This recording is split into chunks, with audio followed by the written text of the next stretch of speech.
Witam cię Marcinie. Tak, dobra, witam cię No to Marcinie. jeszcze raz, siemanko. Fajnie, że czat. jesteś. Super. Słuchaj, mam nadzieję, że wszyscy kojarzą Dziękuję za Marcina, zaproszenie. ale dla tych dwóch osób, którzy nie kojarzą Kocham Kino, przedstaw się, powiedz co robisz, powiedz co się dzieje, a ja sobie w międzyczasie herbatki naleję. Tak, wzmacnianej tylko herbatki. No więc generalnie Kocham Kino, ten od dramy na polskim YouTubie, to ja.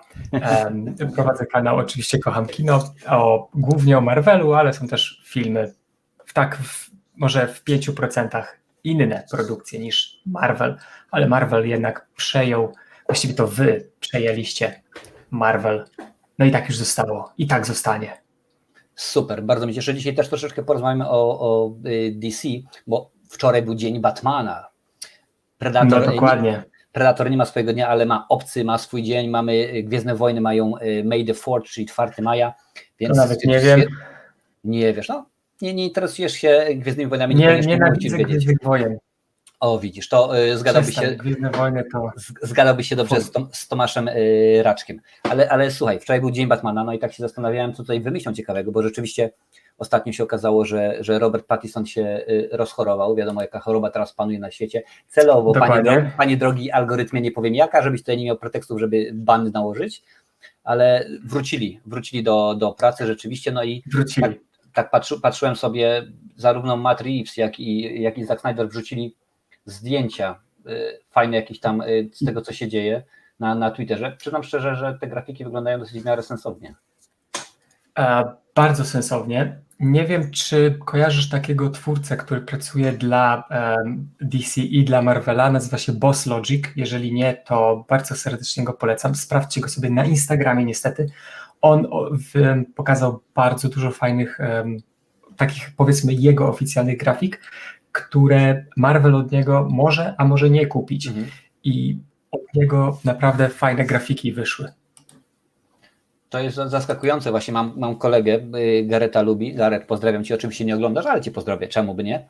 I właśnie też jest na, może nie na kontrakcie, ale jest współpracownikiem właśnie Marvela, czasami tam wrzuca, czy to na fejsie, czy na Instagramie i to jest niezła sprawa, dokładnie tak jak mówisz, że on proszę bardzo, dzisiaj na przykład masz zrobić Wolverina, no i sobie wymyśl jakiego Wolverina, bo ma być taki i on na przykład rysuje okładkę i potem wysyła Marvelowi i Marvel mówi, rzeczywiście podoba nam się, albo nam się nie podoba i to jest rewelacja, to jest zaskakujące, że zwykły człowiek, no teraz się przeprowadził do Wielkiej Brytanii, ale to jest Irlandczyk, mieszkał przez lata pod Dublinem, jakieś małe, zwykłe pierdziszewo, a wystarczyło ją naprawdę trochę kabla, internet i jest wszystko git, także można.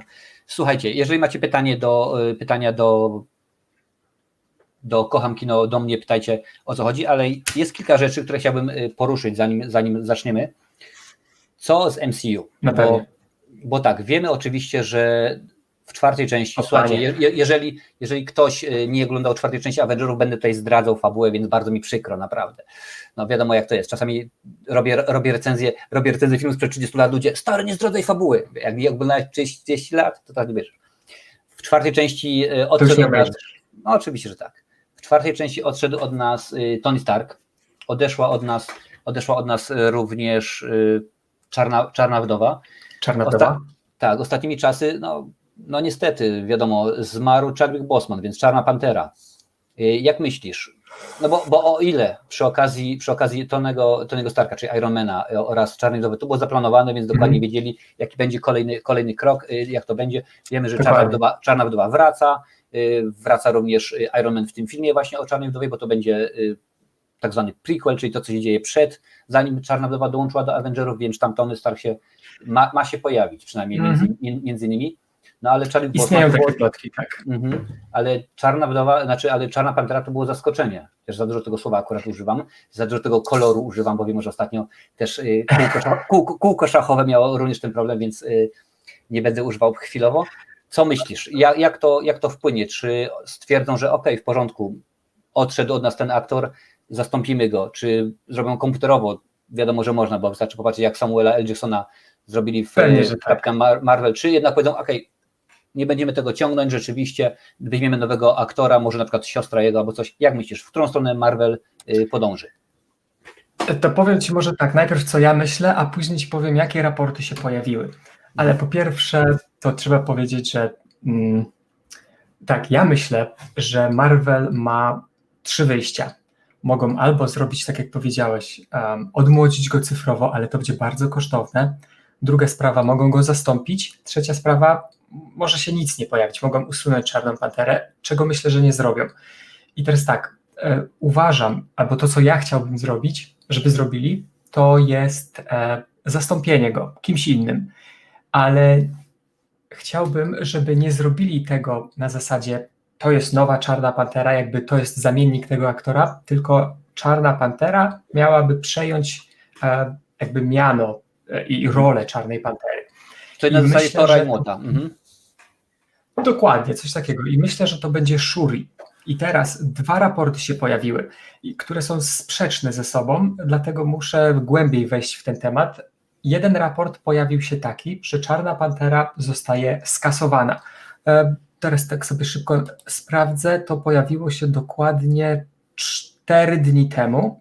O widzisz, czyli nowy. I dokładnie kilka godzin później pojawił się raport na innej stronie konkurencyjnej, że miano Czarnej Pantery przejmie właśnie Shuri, tak jak to było w komiksach. I uważam, że to byłby wielki, logiczny krok, szczególnie, że aktorka grająca Shuri jest jeszcze młoda, ma przed sobą długą przyszłość, jeżeli chodzi o na przykład Czarną Panterę, jeżeli przejęłaby tą rolę. No i myślę, że miałaby co pokazać po prostu w całym MCU. Dokładnie, a Marvel, jak już mówiłem wcześniej, lubi podpisywać kontrakty na kilka filmów, tak. Więc znaczy oni nie są w tym odosobnieni, bo ja ostatnio czytałem fajny artykuł właśnie na temat Batmana, tylko że akurat nie Chrisa Nolana, ani nie nowego, tylko tego, może powiedzieć, oryginalnego, na którym ja się wychowałem, czyli Batmana Tima Burtona. No i jeżeli dobrze pamiętam, no jak najbardziej, Michael Keaton, proszę bardzo, żółwik dla ciebie. Nikt mi nie powie, naprawdę nikt nie powie, że Val Kilmer albo George Clooney są lepsi. Ale co było? W drugiej części oczywiście mamy naszego prokuratora, który później stał się był dwie twarze. W rolę w tą wcielił się oczywiście Billy Dee Williams i było, że Billy się nie pojawia. A czemu? Okazało się, że Billy Dee Williams podpisał bodajże kontrakt na 3 filmy, jeżeli chodzi o zagranie naszego prokuratora. Więc tak naprawdę, jakby chcieli, to powiedzieć, słuchajcie, dobra stary, egzekwujemy i dziękuję bardzo. No ale wiadomo, jak to jest teraz, inne plany, a potem DC niespecjalnie ma tak naprawdę do końca ogarnięte to, że mamy to wszystko poukładane. No, śmiem wątpić, bo znam filmy, jakie są. Ale to było dobrze właśnie, że akurat muszą mieć wyjście, no bo prawda, mają kilka rzeczy, można byłoby to odmłodzić, ale mówisz, to jest kosztowne, więc bardzo kosztowne. I tak na końcu filmu trzeba byłoby jakoś wytłumaczyć odejście tego aktora, bo nie będziemy wiadomo tego ciągnąć przez kolejnych 5-6 filmów, bo to jest po prostu nielogiczne, krótko mówiąc, i utrudnia pracę, ale mówisz, że mają nawiązać do komiksu.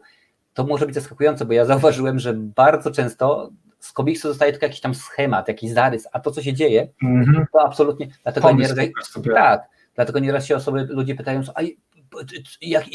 jaki film lepszy, czy na przykład wolisz na przykład tego Jokera czy tego. Takie rzeczy się nie porównuje. Tak samo jak komiks, animacja, serial oraz film, to są całkowicie inne media, na inne rzeczy sobie możemy pozwolić. Jeżeli w serialu mamy czas, żeby przez 20 odcinków ukazać, nie wiem, mroczną postać Batmana, no to tego nie możemy zrobić w 2-godzinnym filmie. Logiczne. Właśnie, tym się różni serial od filmu, dokładnie. Historia może być zupełnie inaczej pokazana, bo w filmie to trzeba jednak skondensować, tak jak mówisz, w te 2, ewentualnie 3, może 4 godziny, jeżeli chodzi o Ligę Sprawiedliwości, na przykład Zacka Snydera, albo wersję reżyserską Powrotu Króla, czyli Władcy Pierścieni 3, to te 4 godziny. Ale to jest bardzo trudne, dlatego serial, jeżeli chodzi o scenariusz, ma tu zdecydowanie większe pole do popisu i tak jak powiedziałeś, nie można porównywać tych 2 jakby dużego ekranu i małego ekranu. Oczywiście, a dodatkowo wiadomo jak mamy sytuację, więc jeżeli oni powiedzą, słuchajcie, powiedzmy kolejny film, druga część miała wyjść w 2022 roku, ale przez to, co się dzieje, opóźniamy o rok, to też im da oczywiście pole do popisu. Będą mogli spokojnie powiedzieć, dobra, luz, wymyślimy, Ja już wiem, że Kevin Feige, on to ma już w tym momencie brzydko to jakkolwiek zabrzmi, ale 3 dni później ja już jestem pewien, że on już dokładnie wiedział, no to pójdziemy tutaj w prawo, albo w lewo, albo po prostu miał kilka rozwiązań, bo to facet jest rzeczywiście, który ma łeb na karku. Fajny tekst Brontos wrzucił, że mogliby sfilmować Torgala. Bardzo byśmy czekali, żeby zrobili Torgala. Ja osobiście mówię, różnorodność jest super. Ostatnimi czasami... Dla mnie mogliby każdego zrobić. Pewnie, że tak, oczywiście, że tak. To jest taka sytuacja, że przecież Asterix i Obelix zaczęli robić fajnie pierwsze 2 filmy, a potem to już nagle jest niech będzie tego więcej. Nawet nie oglądałem. Wiem, że już nawet w tym momencie chyba tylko z oryginalnej obsady został chyba tylko Gérard Depardieu. On zresztą nie ma tak naprawdę chyba wyjścia, bo tam z dziadkiem z Rosji tam ma swoje konszachty, więc chyba musi. No ale rzeczywiście tak jest. A propos Rosji, tutaj tylko jeszcze, bo widzę, że się pojawił się mój znajomy teraz Stadia Russia. Hello Sergey, how do you do, my friend? Thank you very much for being on the chat with us. I hope that our movie is coming out shortly. Teraz Studio Russia to jest również filmowiec, tak samo jak i ja ostatnio robiliśmy wspólnie film, znaczy on robił i poprosił mnie, czy mam ochotę się podłączyć, zrobić jeden segment. Więc jeżeli film wyjdzie, to zobaczycie, jakim beznadziejnym aktorem jestem ja, bo ja wiem, znam swoje możliwości, a właściwie ich brak. Także zobaczycie jak jest. Dobra. Jaka jest twoja optyka na to, co się będzie działo z Czarną Wdową, po Czarnej Wdowej i po Iron Manie? Czy masz jakieś przecieki? Wiesz może, co się będzie działo, w którą stronę podejrzy Marvel?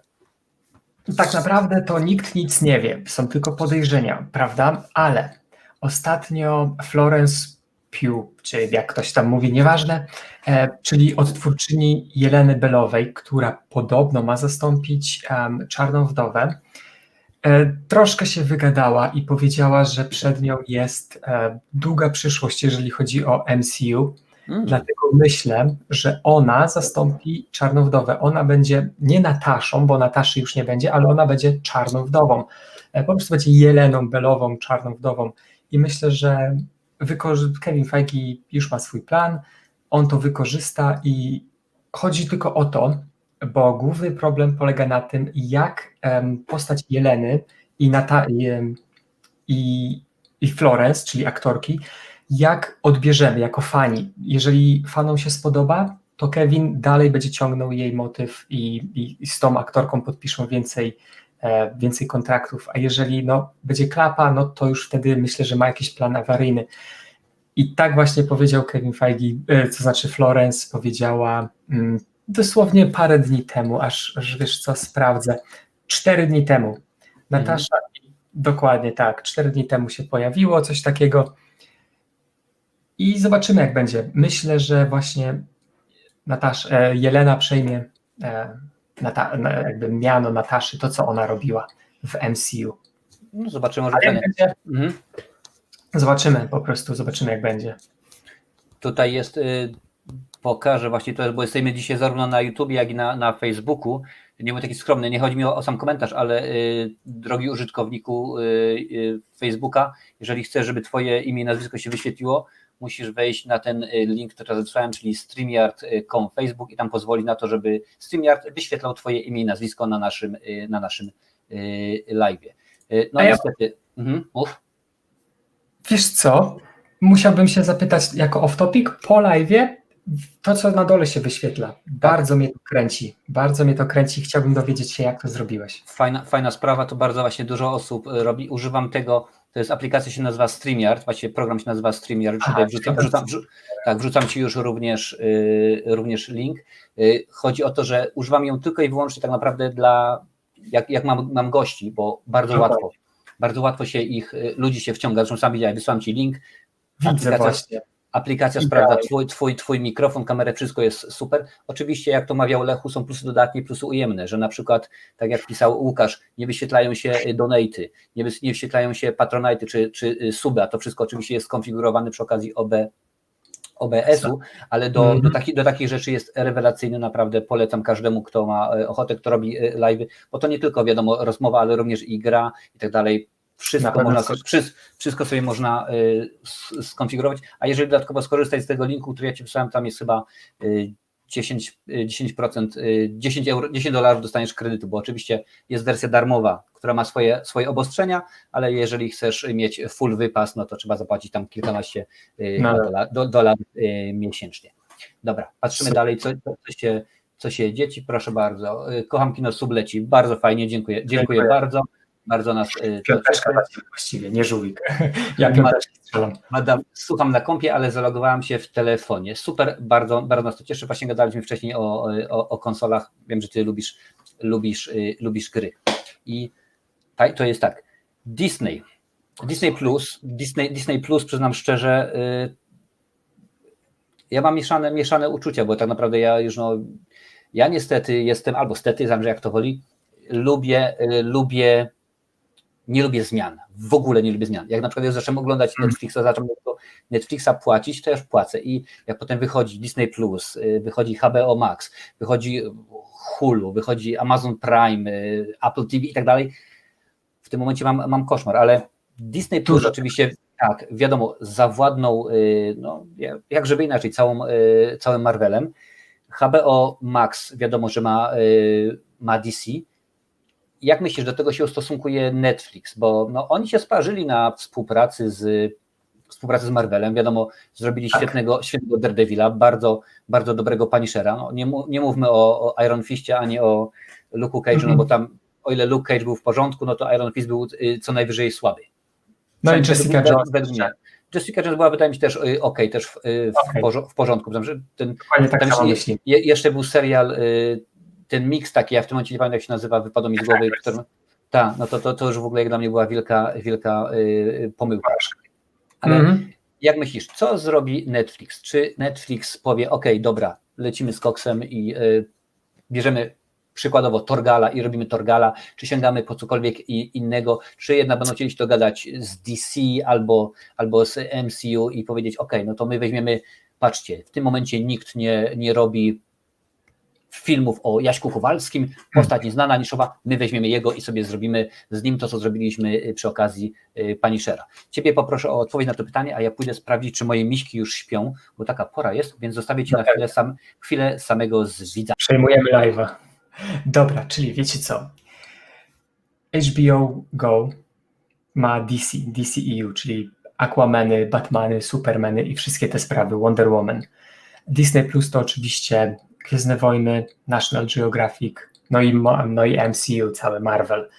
A Netflix, wiecie co? Myślę, że Netflix pójdzie w kierunku swoich produkcji, czyli Netflix Originals i zrobią swoje superbohaterskie filmy typu Old Guard albo coś w tym stylu, nie na podstawie komiksów albo nie na podstawie komiksów Marvela. I myślę, że powinni w tym kierunku pójść, bo jeżeli chcieliby się dogadać albo z HBO, albo z Disney Plus, to musieliby zapłacić naprawdę górę pieniędzy, żeby mogli skorzystać z licencji na te filmy. A myślę, że czy to im się opłaca? Myślę, że nie. Czy ich stać? Na pewno ich stać, bo Netflix jest teraz takim molochem, że jest droższy od Disney Plus, w sensie ta firma zarobiła więcej od Disney Plus, ale to się już niedługo zmieni. Disney Plus przegoni Netflixa i to bardzo, bardzo szybko. Tęsknisz za Punisherem. Petro, kto nie tęskni za Punisherem? Powiedz mi. Świetne sceny akcji, bardzo dobra choreografia. No i aż nie potrafię tego powiedzieć, nazwiska, Bertnal albo Bertanal, nieważne. Zażynam wszystkie nazwiska jak leci, tak a propos. No i myślę, że Netflix właśnie pójdzie w kierunku swoich jakby original filmów i seriali dotyczących jakby ich superbohaterskich własnych wersji, jak na przykład Power niedawno powstał z Jamie Foxxem. Myślę, że pójdą w tym kierunku. Super, byłoby, powiem szczerze, dobrze podsłuchiwałem akurat, co mówiłeś, no bo nie czarujmy się, to nie są głupki, oni dokładnie wiedzą, jak to się je i po co mają wchodzić drugie do tej samej wody. Nie powiedzmy, oczywiście, że tak, że nagle powiedzą, no dobra, w porządku, no popełniłyśmy błąd, powie Marvel, a skoro możemy wiedzieć, że nie powinniście drugi raz, że może się okazać, że za 2, 3, 5 lat powstanie całkowicie nowa platforma, coś innego i w tym momencie jeszcze nie ma co, jak najbardziej wiadomo jak jest. Tutaj patrzę, Krzysiu Lesi pisze, seriale Marvela od Netflixy były słabe, darowałem sobie. Nie zgodzę się z tobą, bo o ile rzeczywiście Iron Fist był słaby, o ile Luke Cage no, nie spełnił tak naprawdę oczekiwań, no, ale to... Lepszy niż Iron Fist. Słuchaj, mi się wydaje, że wszystkie filmy Patryka Wegi są lepsze od Iron Fista, więc nie, poleciałem za bardzo, nie, już nie, za bardzo, ale wróć. Ale no, nie czarujmy się, Punisher i Daredevil, zwłaszcza Daredevil był, jeżeli nie bardzo dobry, to bardzo dobry. Moim zdaniem. Nie powiem inaczej. Ja osobiście przyznam szczerze, że właśnie siadając do Daredevila miałem w głowie, w pamięci Bena Afflecka jako Matta Murdocka, ale słuchaj, no i byłem zaskoczony, oczywiście im plus, no bo wiadomo jak jest, ale na przykład gdzieś, ja wiem, może z pół roku temu, może troszeczkę wcześniej obejrzałem wersję reżyserską. Nie jest ona dużo lepsza, no bo wiadomo, że Ben Affleck jak zagrał, tak zagrał, mimo że jego kumpel, czyli Kevin Smith odpowiadał za scenariusz i bardzo wspierał go i bardzo, że tak powiem, lobował, że to musi być, Ben Affleck, bo on potrafi zagrać wszystko. Nawet kiedyś powiedział w wywiadzie, że on powinien nawet rekina zagrać w Szczękach, bo on wszystko potrafi zagrać. Nie zgodzę się akurat przynajmniej przy okazji. I widziałem wersję reżyserską, sprawiła, że fabuła jest trochę lepsza, trochę ciekawsza. Nie sprawiło to nagle, że film jest bardzo dobry, ale sprawiło, że film jest zjadliwy. Bo rzeczywiście, no wiadomo jak jest, ale idąc z takiego poziomu i dostajemy potem rzeczywiście takiego Daredevila, no to jest coś pięknego, to jest coś świetnego. Tak jak mówiłem nieraz i tutaj Krzysiu Lesi o tym dobrze wie, jeżeli w kinie, w filmach kinowych jak najbardziej Marvel rządzi i Marvel kopie tyłek DC, to w telewizji jest odwrotnie, bo wystarczy tylko popatrzeć, co się stało z Agentami Tarczy, że ludzie narzekają, że ostatnie sezony to już po prostu jest tylko strzał w kolano, a tutaj w tym momencie jak najbardziej. No, nawet jeżeli popatrzysz na CW, bodajże nazywa się stacja, która wypuściła filmy z Arrowverse, że tak powiem. Była Arrow, Flash, Legends of Tomorrow i tak dalej. I o ile na przykład oglądając, akurat wtedy czekałem tydzień, akurat przyznam szczerze, że wciągnął mnie Arrow i to jest tak, że Arrow tak naprawdę był dobry przez pierwsze kilka sezonów. Później się zmieniło, wiadomo, Flash też tak troszeczkę słaby, ale to ciągle jest głęboko, dużo wyżej niż poziom, jaki tam Marvel prezentuje, więc wiadomo jak jest. To może powiedzieć tak, najszybsza recenzja w seriali DC. Ja jestem fanem Marvela, oczywiście to wszyscy wiedzą, no a jak nie, no to już właśnie się dowiedzieliście, ale jeden z widzów zaproponował mi właśnie serial Flash. Ja sobie tak myślę, Flash, DC, jakoś mi to nie kręci, nikogo nie znam z tego uniwersum, po co ja to będę oglądał? I wiecie co, włączyłem sobie jeden odcinek, tak w tle, edytowałem gdzieś tam materiał i w tle na telewizorze leciał i tak sobie z jednym okiem zerkałem. Później drugi odcinek, tak jak ty mówiłeś dokładnie gdzieś z pół godziny temu. Drugi odcinek i powiem tak, 5 sezonów w niecałe 2 tygodnie obskoczyłem, a jeden sezon ma 24 odcinki, także polecam. Rzeczywiście jest dobrze. Jest widziałem pytanie było do ciebie od Trapera. Co myślisz jakby Galactus był głównym super villainem w MCU? Jeżeli chodzi o Galactusa, to bardzo chętnie bym go zobaczył. To znaczy zobaczyłbym kogokolwiek, bo oni już go tak wywindują z mocą do góry, że będzie kolejną wielką potyczką. A jeżeli chodzi o Galactusa, to widzieliśmy go już w Fantastycznej Czwórce i tam, no powiem tak, no średnio to wyglądało. Musieliby stworzyć Galactusa jako człowieka, czyli musieliby pokazać, bo Galactus był takim zjadaczem światów, jak widzieliśmy w Fantastycznej Czwórce, powiedzmy, ale wcześniej był zwykłym człowiekiem z supermocami i musieliby tą historię pokazać. A to, czy wystarczyłoby na Avengers? Pewnie nie, ale Kevin już by tak zrobił, żeby wystarczyło, że byłby super zagrożeniem dla całego wszechświata i Avengers musiał się znowu zebrać i go pokonać oczywiście, bo jakże inaczej. Oczywiście będzie pewnie znając się wprowadzenie i połączą siły ze strażnikami, z Pancerną Czwórką i tak dalej, ale nawet jeżeli popatrzysz na to, jaką moc w komiksowym uniwersum miał Thanos, no to oczywiście to fabuła tego, co widzieliśmy w Avengerach oraz fabuła tego, co się dzieje w komiksu, to dwie różne rzeczy, bo nawet nie ma mowy, nie ma chociażby mowy o tym, że jest zakład ze śmiercią i tak dalej, dokładnie wiadomo jak to jest, ale w komiksie Thanos to był mega wielki twardziel i tak naprawdę jeżeli popatrzysz, no to kiedy tam on rzeczywiście te wszystkie planety rozwalał, to nawet Galactus stał z boku, powiedział, dobra, rób stary swoje, nas to nie dotyczy.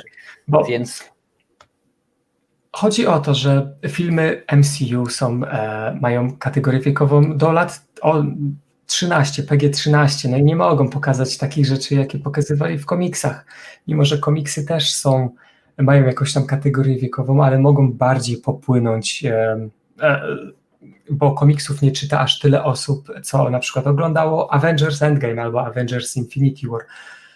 I wiesz co, no nie mogli aż tak popłynąć z materiałem źródłowym, wzięli ile mogli, ale na przykład tu jeden z twoich widzów wspomniał, że żona Thanosa, czyli śmierć, no w komiksach to było zrobione świetnie, no a w filmie dla dzieci nie mogą pokazać śmierci na przykład. Wiesz, śmierci, wiecie o jakiej mi chodzi, śmierć jako postać śmierci, jestem śmiercią, tam wszystkich pozabijam, bo to po pierwsze nie wypada, po drugie to jest Disney, po trzecie, no tak jak powiedziałem, kategoria wiekowa 13, dlatego zrobili co mogli, wzięli ile mogli z komiksów, a jak wyszło, no to każdy musi się sam przekonać, według mnie wyszło całkiem spoko, wyszło super moim nawet, no ale nie mogli popłynąć, że tak powiem. No, oczywiście, że tak, ale fajnie, bo akurat przy okazji Deadpoola pokazał, że jednak filmy 18 czy tam R, jak to woli, potrafią być fajnie, znajdą swoją widownię, chociaż przyznam szczerze, że jak poszedłem do kina, to akurat ja wiedziałem na co idę jako fan komiksów, ale był ewidentnie przede mną siedziała para i normalnie i oglądałem tego Deadpoola, ewidentnie spodziewali się jakichś Avengerów czy coś takiego, a tu nagle lecą bluzgi, ten tylko patrzą, a oni tylko tak przez cały czas tylko, wiesz, co my oglądamy, o co chodzi, wiesz, to jest tak jak chłopaki nie patrzą, śmierć w Wenecji, a tutaj się nagle okazuje, że facet płynie w wódce. Tak, dobrze. Kolejne pytanie jest od Adama Malniewskiego. Kiedy będzie pierwszy film z 4. fazy Czarna Wdowa? Wiadomo kiedy? Ogólnie ostatnio Czarna Wdowa miała być w listopadzie. To jest ostatnia informacja. Tak. Ale pojawiło się coś, co bardzo was wszystkich zasmuci, drodzy użytkownicy czatu. Disney Francja zlikwidowała datę premiery, czyli po prostu w opisie Czarnej Wdowy jest sobie opis, bla bla bla, Czarna Wdowa walczy z Taskmasterem, data premiery 6 listopada. Oni usunęli datę premiery i napisali wkrótce w kinach.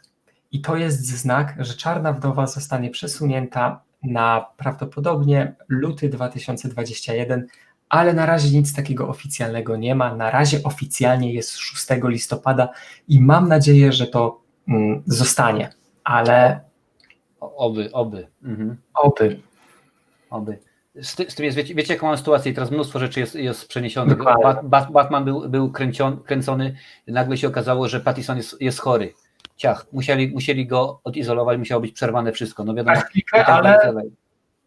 ale zobaczymy. To miałem pytanie było, jest szansa na kolejne sezony Daredevila oraz Punishera, pyta Petro OK. Ja powiem w ten sposób, ty zaraz powiesz, na Netflixie nie będzie kolejnych, Netflix sobie raczej nie będzie dawał. Oni jeszcze przez jakiś czas mają prawa, do listopada mają prawa, więc do listopada Disney, Hulu, Amazon Prime, ktokolwiek nie ma prawa robić nic, jeżeli chodzi o Daredevila, Jessica Jones, Luka Cage'a, Iron Fista, bo oni mają rzeczywiście prawa. A potem, no nie wiem w tym momencie, no to zależą się tak naprawdę od aktorów. Mogą wziąć tych aktorów, którzy naprawdę ustalili, bo jak dobrze wiecie, te seriale, to nie było nagle, że robili odcinek i nagle się zamknęła fabuła, skończyło się, zrobiliśmy odcinek finałowy i tak dalej. Nie. Tam były cały czas otwarte rzeczy, tam nic, to było zamknięte na ten sezon, ale nie na całą historię. Więc jeżeli ktoś się dogada z Disneyem, z Marvelem, chyba że na przykład Marvel będzie miał w planach sam zrobić, ale biorąc pod uwagę, ile oni teraz tego tworzą na Disney+, nie wydaje mi się, że Marvel chciał, chyba że ktoś wkroczy. To jest moje zdanie. A co ty myślisz na ten temat? No ja myślę, że tak jak powiedziałeś, na Netflixie nie ma już żadnych szans, zero, ale Daredevila lubi bardzo dużo ludzi, ma miliony fanów i prędzej czy później na pewno się pojawi w nowej inkarnacji, czy z Charliem Coxem, czyli tym aktorem, którego znaliście z Netflixowego wydania Daredevila. Ja na swoim kanale zrobiłem jakiś czas temu filmik właśnie, czy jest szansa na pojawienie się Daredevila w Spider-Manie 3, bo takie plotki też w Spider-Manie 3, mam na myśli tym w 2021 z Tomem Hollandem, bo też takie plotki się pojawiły. Charlie Cox w wywiadzie powiedział, że on by bardzo chciał, ale Kevin Feige jeszcze do niego się nie odezwał oficjalnie. No ale że zdjęcia do Spider-Mana 3 ruszą już niebawem, no to mają tylko tak naprawdę parę tygodni, żeby podpisać tą umowę na pojawienie się Daredevila z Charliem Coxem.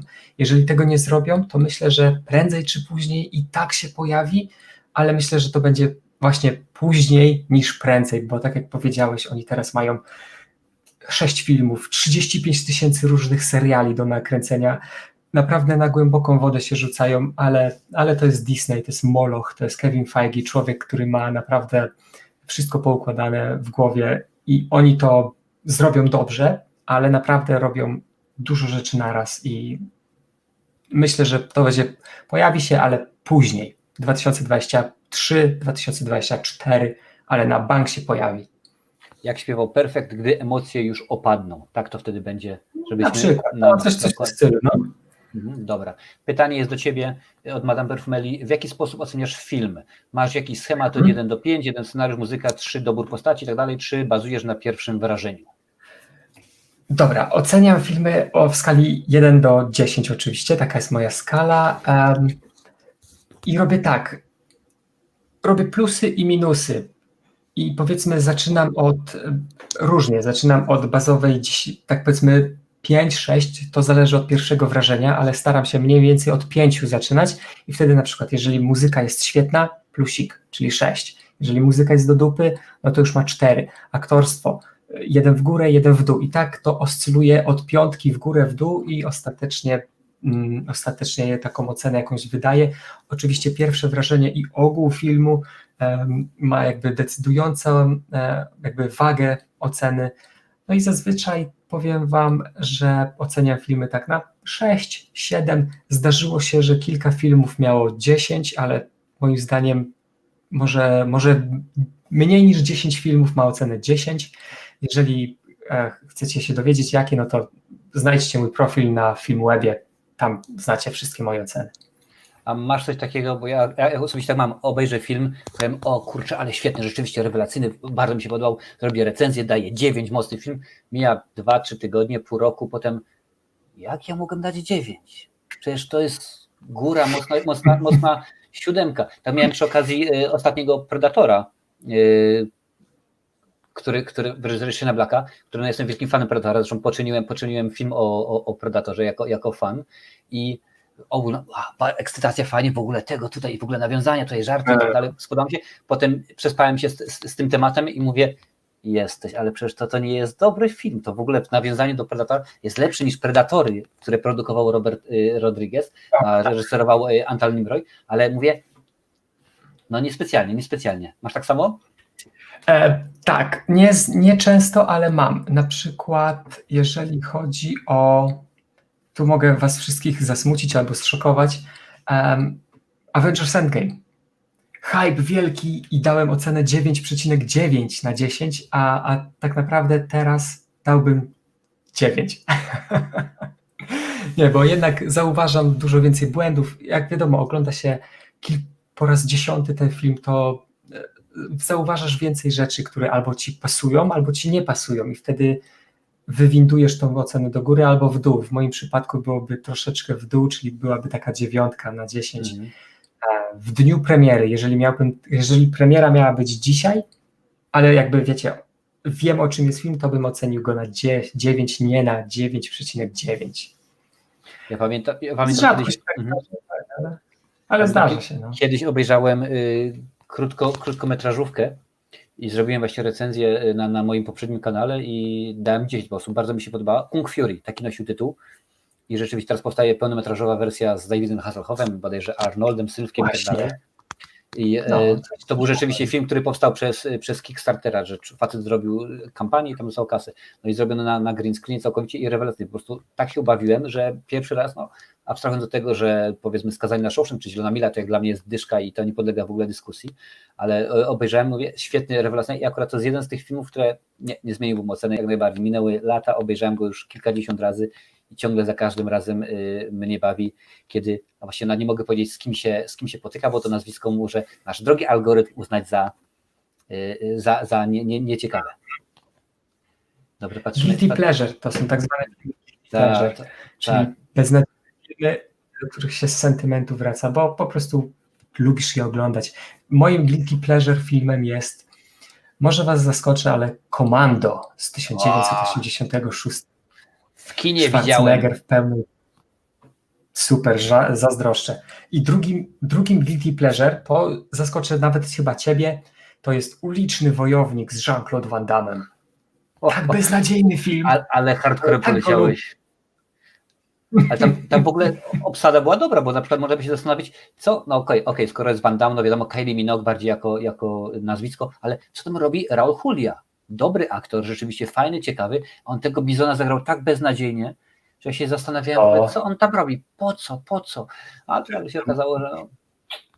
Umówmy się, tam chyba wszyscy zagrali beznadziejnie, nawet Van Damme, on tylko windował ten film do góry, ale no i ten film, no nie owijajmy w bawełnę, jest słaby, ale uwielbiam do niego wracać. Uliczny Wojownik. Patrzymy dalej, Łowca Duchów pisze, że z naszego podwórka kiedyś planowali zrobić kapitana Żbika, ale temat upadł.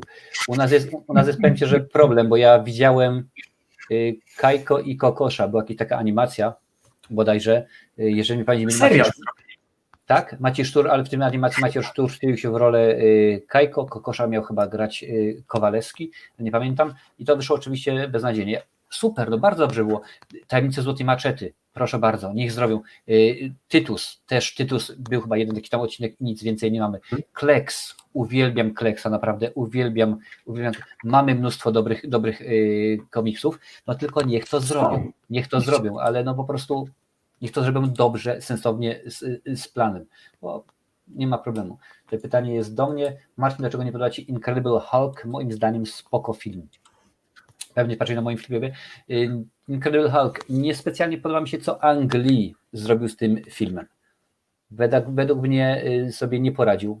Według mnie po prostu okazja była super, była naprawdę możliwość wielka, ale zarówno Eric Bana, jak i Ang Lee, Ang Lee niech sobie zostanie przy Czajonym Tygrysie, Ukrytym Smoku, niech sobie tam robi filmy jak najbardziej, ale przy okazji to jest inny rodzaj wrażliwości. To tak jakby, no nie wiem, to tak jakby powiedzieć Spielbergowi, żeby zrobił horror slashera. Pewnie by to zrobił super, pewnie by zrobił widowiskowo, ale to nie jest taki reżyser. To jest tak jak na przykład, jakbyście, proszę bardzo, mój ulubieniec, abyście poprosili Patryka Wegę o to, żeby zrobił film szekspirowski albo dramat.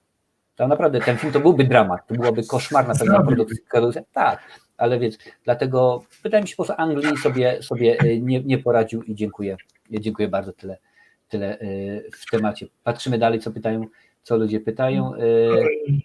Czy wiadomo, Kraven the Hunter pojawi się w Spider-Man 3? Ostatnie plotki mówią, że tak, że pojawi się, nawet już jeżeli pamięć nie myli, ma się powiedzieć. Tomowi Hollandowi nie powiedzą nic, bo on to jest papla i on wszystko wygaduje. Kilka razy nawet jest taki, jak poszukacie na YouTubie, jest jak bodajże chyba Chris Hemsworth zaczyna coś mówić i tak dalej i on mówi, a nie mów, tego nie możemy powiedzieć. Czy któryś inny aktor mówi, Mark Ruffalo chyba go na jednej z konferencji też nie mów, stary, nie mów, bo nie możemy, bo nas Kevin Feige dorwie, więc fajnie. Ja naprawdę pamiętam jeszcze wiele lat temu był taki serial animowany o Spider-Manie, tam był Spider-Man, był Iceman i Kobieta Pochodnia i tam właśnie był Kraven, pojawił się między nimi, świetnie, super było. Też pamiętajcie, że tak naprawdę Marvel, a właściwie Sony w tym przypadku musi zacząć tworzyć, bo w planach jest Sinister Six, więc tutaj muszą jakoś wybierać te postacie. W tym momencie Venom już jest, wiadomo, że jest, teraz będzie będzie Carnage i tak dalej, kilka innych postaci znamy. Zobaczymy, jak to będzie, zobaczymy, jaki będą mieli pomysł na to. Zobaczymy, jaki film zrobił właśnie, bo teoretycznie mogliby już mieć cały Sinister Six, ale wiadomo, w komiksach tych różnych drużyn było naprawdę dziesiątki i mogą stworzyć swoją Sinister Six. Dlatego no zobaczymy, ale już mogliby coś złożyć. Ale tu od razu uprzedzam pytania, na pewno Sinister Six nie pojawi się w Spider-Manie 3. Nie. Za wcześnie. Za wcześnie, dokładnie. Muszą przedstawić więcej postaci, bo to jest Dokładnie. tak. Zaryzykowali przy okazji Justice League. I wiadomo, jak to wyszło, to po prostu było żarty. Przy okazji Batman kontra Superman wyszło jak wyszło. No nie wiem, zobaczymy. Wydaje mi się, że w tym momencie DC osobiście, przy okazji powiem tak, trochę się sparzyło i o ile rzeczywiście udało się im z Wonder Woman, ale Wonder Woman była znana, udało im się przy okazji Aquamana. Wydaje mi się, że DC nie będą w stanie zrobić takiego motywu, jaki zrobił Marvel przy okazji Strażników Galaktyki. Ludzie chyba po Zielonej Latarni między innymi chyba im na tyle nie zaufają, bo o ile na przykład Marcin pójdzie, ja pójdę, pewnie kilkanaście milionów ludzi, którzy się naprawdę interesują tematyką, ale postronny widz może powiedzieć zaraz, to co zrobili Zieloną Latarnię. Z tym takim po prostu no niekoniecznie. Dokładnie, tak. Z DC to, jeżeli chodzi o Marvela, to oni mogą sobie pozwolić na takie ryzyko, bo oni to dobrze zareklamują, oni zanim wprowadzą tą grupę, to w poprzednim filmie wspomną o tej grupie i już taki hype nakręcą, a właśnie DC zrobiło tak, że Cyborga wprowadzili w 10 minut w Lidze Sprawiedliwości. To jest w ogóle dopiero jajo. To już w ogóle historia na osobny temat. No i nie wyszło im, nie wyszło, co tu dużo mówić. Mam nadzieję, że Zack Snyder zrobi to dużo lepiej, no i po samym zwiastunie ja mogę już stwierdzić tylko tyle, że jego wersja będzie lepsza że trailer jest lepszy niż cały film, który dostaliśmy w 2017. Tak jest moje zdanie. Wiesz, to jest wstępując w czyjeś buty, Joss Whedon musiał po prostu robić jak robić. Tak samo było przy okazji troszeczkę innego gatunek, ale Hobbita, kiedy to właśnie Guillermo del Toro przez 2 lata rozwijał scenariusz, pisał wszystko, potem się nagle studio się zastanawiało, nie, może nie. No, przyszedł Peter Jackson, który musiał robić nie swój scenariusz z dnia na dzień, wyszło jak wyszło. Tak wiadomo jak jest. Traperze, obcy czy predator? Pytanie niezasadne, bez sensu, oczywiście, że Predator, wiadomo, jestem wielkim fanem. Komando czy Rambo? Rambo to jest twardy. Jak myślisz, jak u ciebie? John Rambo czy John Matrix? Ja bym powiedział, że Komando, bo to jest mój taki guilty pleasure, już wspomniałem o tym film. Było tam więcej humoru, a w takim akcyjniaku, takim konkretnym akcyjniaku, te teksty legendarne z Komando, no powiedzcie mi drogi czat, napiszcie, jakbym teraz was zapytał, napiszcie mi jeden dialog, czy jeden tekst z Komando kontra jeden tekst z Rambo.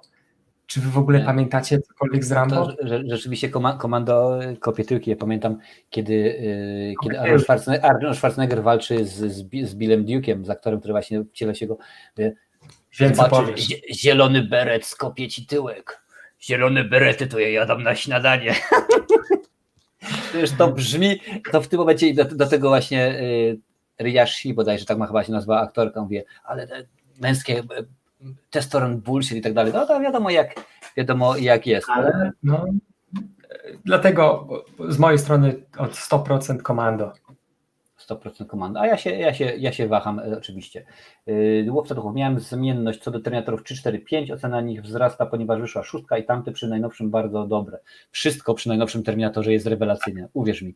Naprawdę. Tak. Nawet mój ulubiony reżyser, jakby zrobił Terminatora, to byłby super. Także proszę, zrób. Poproś Jamesa Camerona i powie: hello, I am Mr. Vega. Ja chcę zrobić Terminatora. Na pewno będzie wtedy okazuje się, że 6 jest świetna. Wiadomo, 2 tygodnie zrobi. Wiadomo, w 2 tygodnie to on napisze scenariusz, nakręci, zmontuje i już będzie premiera.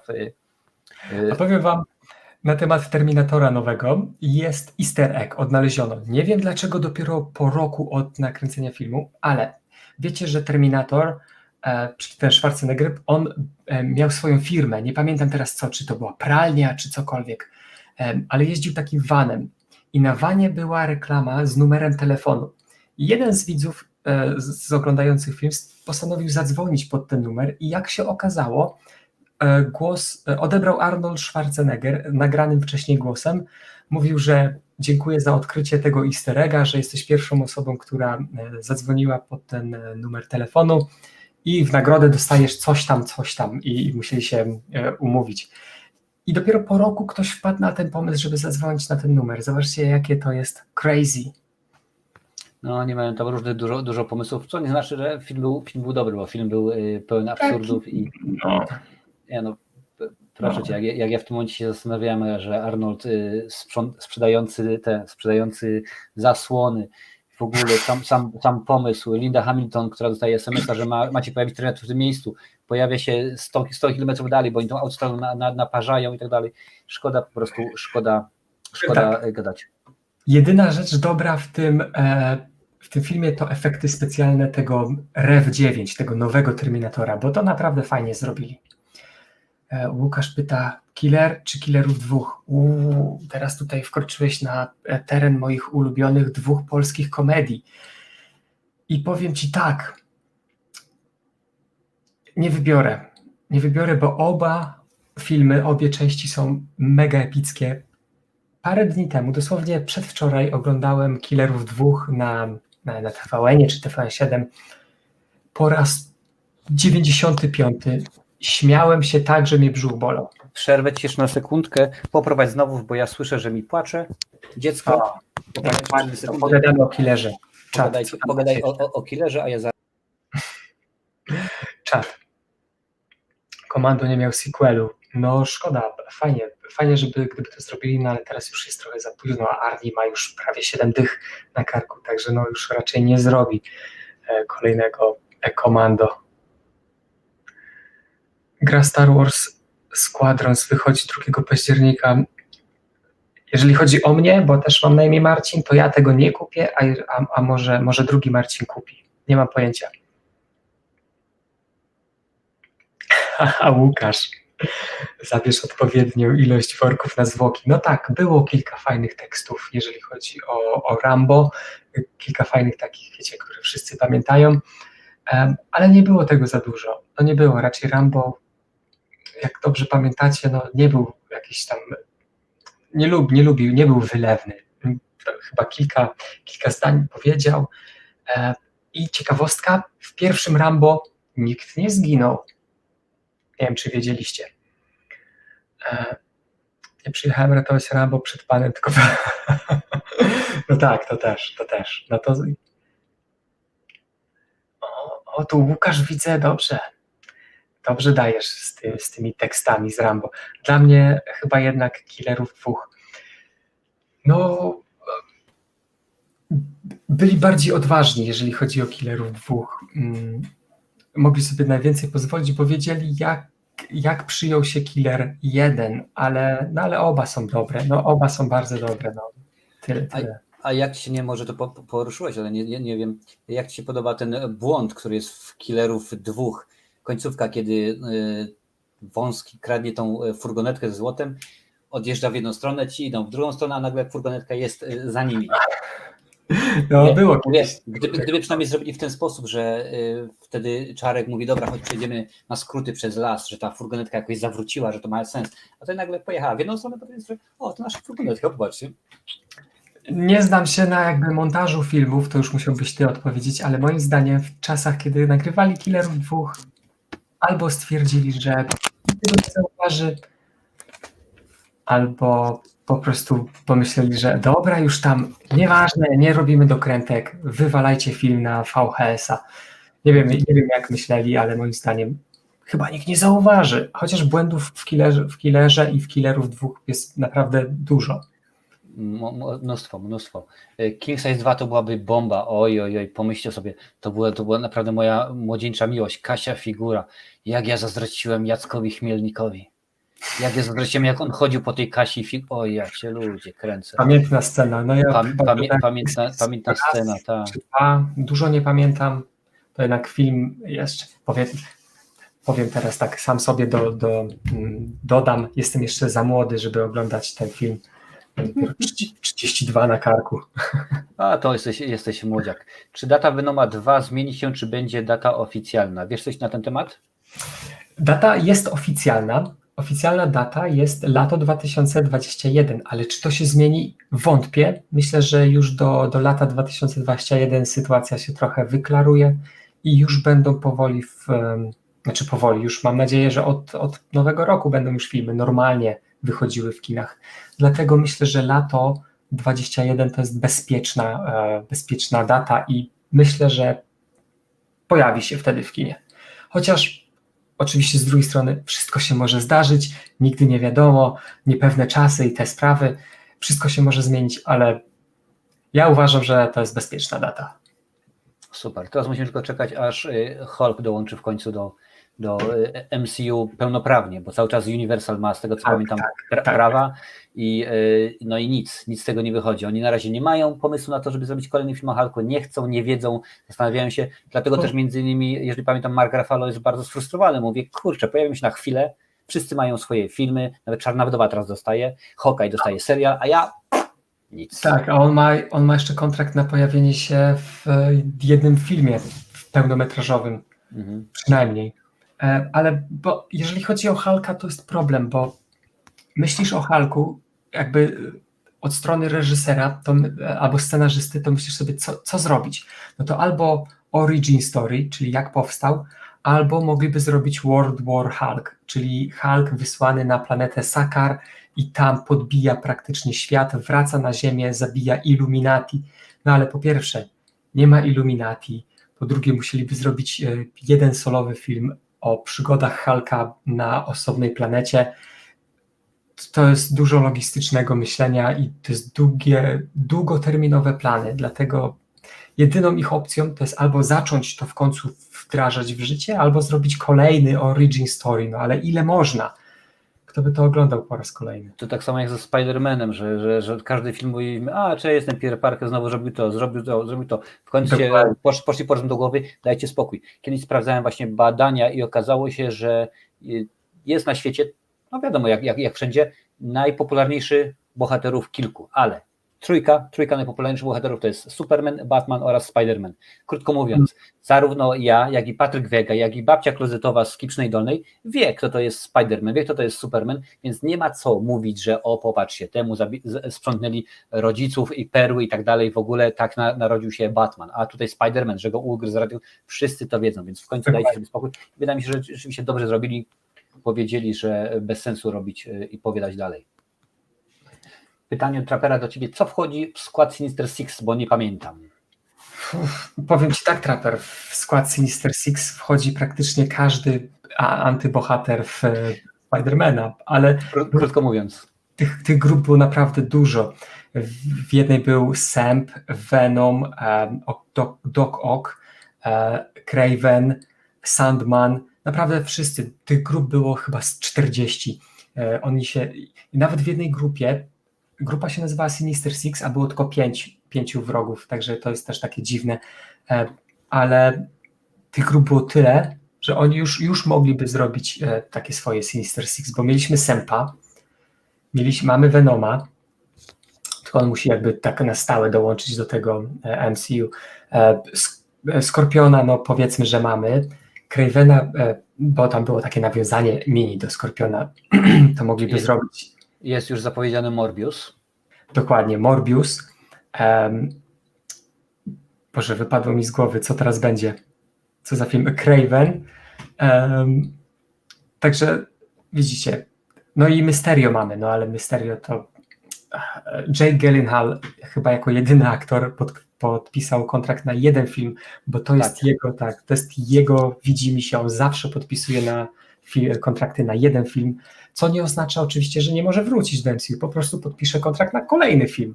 Oczywiście, dokładnie wiecie, jak to się zakończyło, więc Mysterio he's alive, it's alive! Mysterio jest, Mysterio cały czas będzie, także spokojnie. Nie zdziwiłbym się, gdyby poszli w kierunku, tak, to wszystko była iluzja, było iluzją i Mysterio żyje, a Spider-Man zabił, nie wiem, brata bliźniaka Mysterio. Albo robota, albo cokolwiek, wiadomo jak to jest. Tak, jest jak najbardziej, też mi się właśnie wydaje, że będzie. Dobra, patrzymy dalej, co tutaj się dzieje. Gry, dobra, nie, o, proszę bardzo, teksty dostajesz. A chyba mówiłeś o tekstach już, co? Z Rambo. Nie trzeba pracować Rambo przed panem, pana przed nim, oczywiście. O, Łukasz. Tutaj jest dobry tekst, Krzysiu Lesi, Patryk Wega powinien zrobić awatara. Oczywiście, że tak, bo byśmy w końcu go dostali.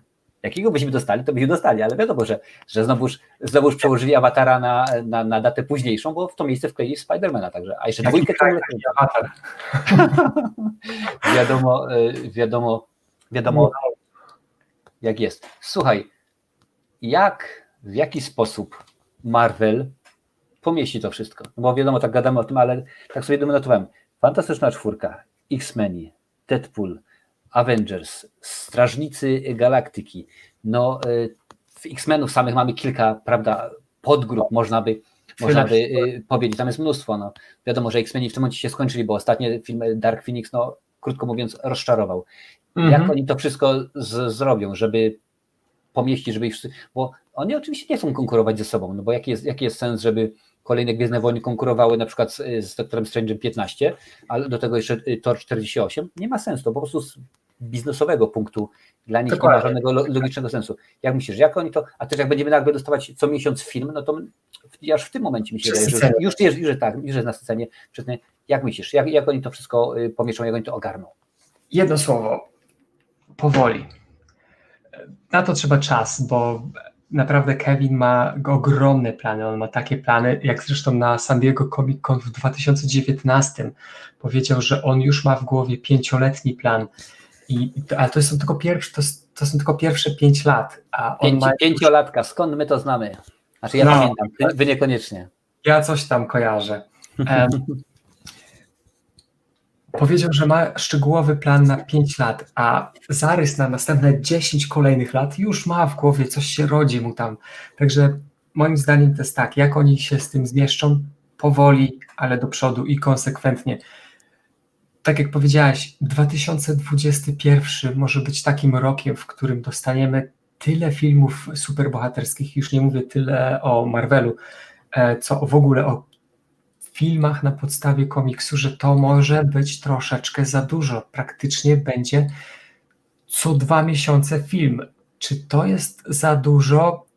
Dla mnie nie. Dla mnie co tydzień mógłby wychodzić film, ale czy dla przeciętnego widza, czy na przykład przeciętny widz, trzeba sobie zadać pytanie, albo gość, który ma 15 lat na przykład, chodzi do szkoły i chce iść na każdy film, a rodzice mu nie dadzą kasy. Czy to jest dobry jakby plan marketingowy ze strony Marvel, Disney? Moim zdaniem nie, bo taka osoba pójdzie na co drugi film na przykład, a nie o to w tym chodzi. Na przykład DC sobie w ten sposób bardzo ładnie strzeliło w stopę, jeżeli pamiętacie, kiedy Tim Burton zrobił Batman Returns, czyli powrót Batmana, miał robić 3. część. Oczywiście, że miał robić 3. część, tylko był problem taki, wytwórnia powiedziała, słuchaj, potrzebujemy, żeby to był film, gdzie będziemy mogli sprzedać więcej koszulek, kubków, pojemników na śniadanie, czapeczek i tak dalej, a Tim Burton powiedział, słuchajcie, albo robię tak jak chcę, albo nie robię w ogóle. I pokazał im gest Lichockiej. Więc tak też zostało. Nie zrobił. Wrzucili, oczywiście tak, poprosili o to samo Joela Schumachera, że chwilowo był bezrobotny, no to zrobił w miarę nie najgorszego Batman Forever i potem zrobił jeszcze film oczywiście o Batmanie Robin, który już nie, chciałbym powiedzieć, że był nie najgorszy, ale jak mam przed oczami George'a Clooney'a i ten jego uniform z sutkami, kartę kredytową Batman i w ogóle, a przecież obsada była potężna, bo jak popatrzycie, no George Clooney, może rewelacyjnym aktorem nie jest, ale jest na pewno dobrym. Są role, które udowodniły, że jest w porządku. Chris O'Donnell, Alicia Silverstone, Arnold Schwarzenegger, mamy Umę Thurman. Popatrzcie, jak potraktowali Bane'a, z którego zrobili tylko tak naprawdę głupka, że włączył mu się guzior i on, a potem co zrobił z Bane'em Chris Nolan, po prostu piękna sprawa, naprawdę, można, ale zgadzam się. Strzelili sobie w stopę. I w tym momencie, tak jak mówisz, jeżeli nagle się okaże, że dzieciak powie, mamo, ja chcę kupić nową koszulkę z Doktorem Doomem, a za miesiąc, czy tam za 2 tygodnie powie, ja teraz chcę nową koszulkę ze Spider-Manem, albo z Kravenem Myśliwym, albo z tą, nagle mama powie, słuchaj stary, dość. I rynek będzie nasycony i w tym momencie jest problem. Dlatego oni tak, też jeżeli popatrzycie, taki był rozstrzał kilkumiesięczny, starali się mieć raz na kwartał wypuszczać film, żeby nie było tego za dużo, żeby ludzie się nie nasycili. Dlatego wypuszczali takie mało, można powiedzieć, znane nazwy, jak Doctor Strange, Ant-Man. No to powiedzmy, my kojarzymy, na czacie kojarzycie, ale tak naprawdę dla szerszego grona dla widza, to są nazwiska, to są postacie, których nie kojarzą. Jak na przykład w tym momencie powiem, że widziałem animację na przykład o Doktorze Strange'u i świetna, rzeczywiście dobrze zrobiona, czy o Konstantinie, o Johnie Konstantinie, ktoś powie, a super, fajnie, w porządku, ale ja pójdę do pracy, zagadam do kogoś, to mówię, no stary, ja kojarzę Spidermana i kojarzę tego wiesz, co przyleciał, Supermana, tyle tego kojarzę. I tak to jest, więc tak jak Marcin mówi, niestety oni muszą uważać, a w tym momencie to jest mnóstwo, dlatego widzicie jaka jest dywersyfikacja, dlatego tyle rzeczy wrzucają na platformę Disney Plus, żeby nie było teraz, bo kto z nas poszedłby na przykład do kina na film o Hokaju? Wydaje mi się, że już Czarna Wdowa to już takie jest stąpanie po cienkim lodzie, wiecie. I w tym momencie kto by poszedł na WandaVision czy na Lokiego? No, uwielbiam Toma Hiddlestona, że według mnie jest świetnym aktorem. Widziałem go w kilku fajnych filmach. Jeżeli nie widzieliście, polecam. Tylko kochankowie przeżyją. Only Lovers Left Alive. Świetny film Jima Jarmusza o wampirach. Dramat psychologiczny o samotności i tak dalej. Sprzed paru ładnych lat. Ale to są ciągle filmy, na które byśmy nie poszli raczej. A jeżeli byśmy poszli, to nie byłoby takie nasycenie, taka kasa zarobiona, krótko mówiąc, bo to im nie chodzi o to, żeby pokazać nagle, jak głęboki ma życiorys i tak dalej, jeden, drugi, trzeci, tylko im chodzi o to, żeby kasa, misiu, kasa, jak mają pewien były trener. Dokładnie, koniec końców wszystko się kończy na pieniądzach. Wiadomo jak jest. Pozdrowienia z Kanady. Pozdrawiamy Cię, użytkowniku, cześć, żółwik, fajnie, że nas oglądasz. Tutaj widzę, tekstami cały czas rzucacie, co nie? Lunch bez gitary to jak Lipski bez siarry. Oczywiście, że tak, jak najbardziej. Lunch bez gitary? On tak powiedział? Lunch bez gitary? To jest w drugiej części, jak Jose Arcadio Morales. Ja gitarra. On w windzie. No tak, trzeba mieć lunch bez gitary to jak Lipski bez siarry. Lunch? Mi się zawsze wydawało, że on mówi coś innego. Może było coś innego, no w każdym razie było coś takiego, było coś z gitarą. Pytanie do nas jest, Marcin, nie do Ciebie, Marcin z Kocham Kino. Oglądałeś Nowi Mutanci? Czy oglądałeś? Oglądałem i jestem zawiedziony. Na recenzję już jest za późno, bo każdy już kto chciał to obejrzał, ale moim zdaniem zmarnowali taki wielki potencjał. Tyle czekaliśmy na ten film. Latami już czekaliśmy na ten film. Już aktorzy, którzy grali, już się tak postarzali, że to już w głowach się nie mieści. Ja czekałem na bardzo mroczny horror, a dostałem znowu bajkę. Troszeczkę zmarnowali ten potencjał. No. On tak był reklamowany jako horror, no ale wiadomo jak jest. Łukaszu, oczywiście, że Rambo jest. Kto to jest Rambo? Nie twoja sprawa, Bambo. To jest chyba poranek Kojota, jeżeli pamięć nie myli.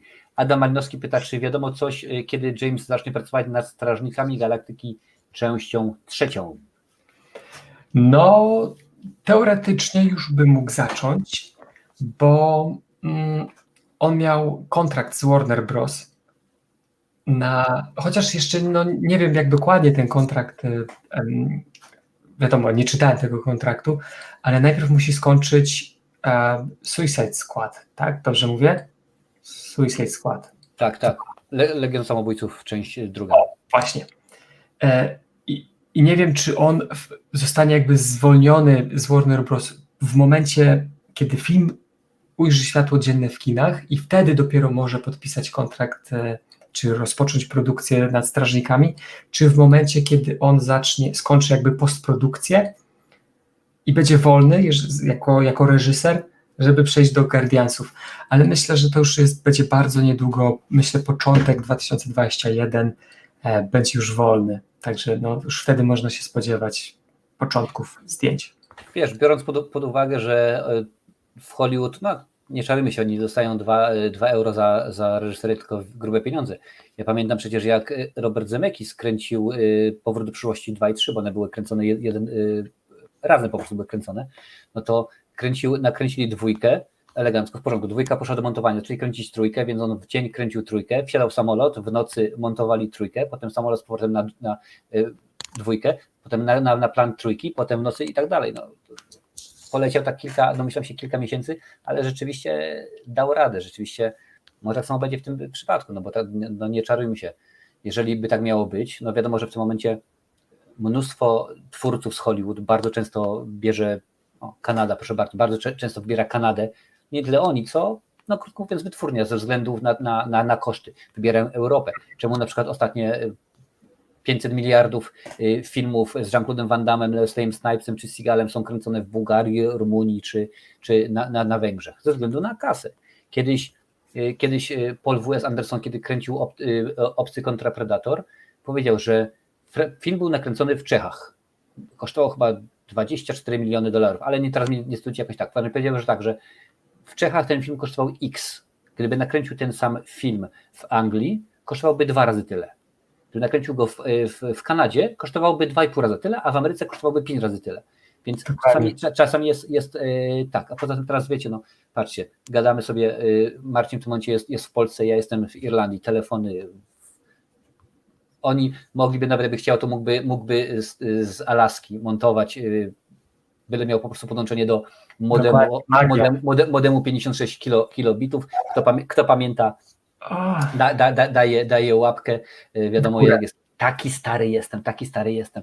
Słuchajcie, ja w ogóle oczywiście przypominam tym, którzy są na czacie, no dzisiaj po raz pierwszy albo po raz drugi, a jeszcze tego nie zrobili, więc przypominam o trylogii prawdziwego kinomana. Po pierwsze łapka w górę, po drugie subskrypcja, a raz na czacie dzwonek z opcją wszystko. Bo jak dobrze wiecie, publikuję kilka razy w tygodniu i jeżeli lubicie takie rozmowy, kiedy się pojawiamy, gadujemy sobie, tak staram się mniej więcej zapraszać youtuberów, różnych innych. Dobrze wiecie, że byli na tym czacie osoby, które tworzyły filmy, jak Sebastian, który był reżyserem, jak Kamil, który pisze muzykę tak raz na miesiąc, raz na 6 tygodni, chyba za 4 tygodnie, jeżeli mnie pamięć nie myli, spotykamy się z Daily Lincolnem. Będziemy gadać o kinie sci-fi. Czemu? Nice. Kto nam zabrani? Jest bardzo, bardzo ładne. Takie pytanie do Ciebie troszeczkę. Łukasz jest wielkim fanem horrorów. Uwielbia horrory, więc pytanie do Ciebie: Freddy Jason czy Michael Myers? Wiem, że to nie Twoja strefa komfortu, ale może lubię horrory. Powiem, że moim ulubionym gatunkiem filmowym jest horror. Bardzo lubię te wszystkie horrory. Wiesz co? Freddy, ja powiem tak, na temat każdego z nich może po jednym zdaniu. Freddy, świetne komedie, takie wiecie, ten piątek, Koszmar z ulicy Wiązów, już mi się wszystko myli, Koszmar z ulicy Wiązów z Freddym, to nawet w tamtych czasach, kiedy to wszystko wychodziło, to było bardziej komedią, taki horror komediowy, także za to ceniłem Freddy'ego. Świetny humor. Jeżeli chodzi o Jasona, to moim zdaniem to było zbyt science fiction, to było aż taka mega bajka. I za to powiedziałbym, że Jason jest na spodzie tej trójki, jakby brązowe miejsce, jak to brzmi, jest na 3. miejscu podium. Myers był najbardziej poważny, był taki, można powiedzieć nawet, że to był psychologiczny slasher, bo tam wiecie, problemy miał z głową Myers. Takie było założenie Carpentera. No dokładnie, dlatego powiedziałbym, że jako horror, no to Myers jest na 1. miejscu, później Freddy, no a na końcu niestety Jason Voorhees. No wiesz, sobie powiedziałbym nie, może niestety, bo to sam Sean Cunningham przyznał, czyli producent, scenarzysta Piątku 13, powiedział, że Jason jest zżynką. To chodziło tylko o to, że obejrzał właśnie Halloween, bardzo mi się spodobało, właśnie ten slasher i tak dalej, i stwierdził, że coś zrobi tylko i wyłącznie dla kasy. Czyli ma być dużo krwi, mają być fajne kobitki, mają być dużo nagości, nastolatki i tak dalej, i tak dalej. I zrobili Jasona, który jest po prostu zżynką, tak naprawdę z Michaela Myersa, który to Michael Myers w czasach późniejszych był zżynką z Jasona, bo się okazało, że jak najbardziej dzieciakom się podobają to, co pokazują w Piątku 13, więc zamiast podążać drogą, jaką nakreślił John Carpenter, stwierdzili, dobra, no to my tak musimy zrobić z Jasona, z Michaela Myersa, co musimy zrobić, i zmienili go w taki sposób, że krótko mówiąc wiadomo jak to jest. Łukasz pisze, że tekst Freddy miał śmieszny. Oczywiście, że tak. Freddy był straszny. Przynajmniej szczerze, jak widziałem pierwszy raz Freddy'ego, to był 87 rok, czy 8. To wtedy było straszne. Tak, teraz oglądam Freddy'ego. Tak, później to już ostatnio oglądałem, bo mam taki cykl kultowe horrory właśnie i poruszałem temat Freddy'ego. Oglądałem, bo mogę, bo lubię, 4,5 godziny dokument o tym, jak powstawały Freddy. Tam było właśnie no jaką stronę, że tak powiem, podążyła dwójka, że nikt się wtedy nie spodziewał, że to będzie takie bardzo pokazane i w ogóle oni sami stwierdzają, główny bohater, aktor, no i sam przyznał, że jest gejem i w ogóle i te wszystkie rzeczy były nacechowane, ale reżyser sam nie widział, że nagle tutaj wchodzi do klubów, tutaj panie tańczą z paniami, panowie z pan. Oni wtedy nie widzieli nic zdrożnego, a po latach stowarzyszenie, ludzie, no nieważne, w każdym razie z LGBT uznali, że to jest najbardziej gejowski film, horror, jaki tylko może być, więc wiadomo. A to już swoją drogą, wiesz, ja się ostatnio zastanawiałem, bo ja uwielbiam w ogóle komedię, jestem wielkim fanem braci Marx i tak się gadałem z kolegą, mówimy, że przecież dzisiaj taki film by nie przeszedł. Zobaczcie, jeden Chico udaje akcent włoski i parodiuje Włochów, drugi ugania się za dziewczynami, Groucho ma takie teksty, te krótkie, że naprawdę obraża wszystkich, nie ma szans, żeby dzisiaj taki film powstał, no ale wiadomo jest, jak jest, wiadomo jaka sprawa. Dobra. Do Jasona by z czołgu strzelali, to by przeżył. Nie. Jasona tam kiedyś w jednej części chyba granatem, czy z kałacha, czy rzucili, wiem co się stało, rzucili mu 20 filmów do obejrzenia Patryka Wegi, on zobaczył pierwszy i wybuch, jakoś tak było, jeżeli tam mnie nie myli. Ale właśnie go pokonali. Jak już się domyśliłeś, nie jestem wielkim fanem pana Patryka, mimo że muszę przyznać, że Pitbulle były jak najbardziej ciekawe.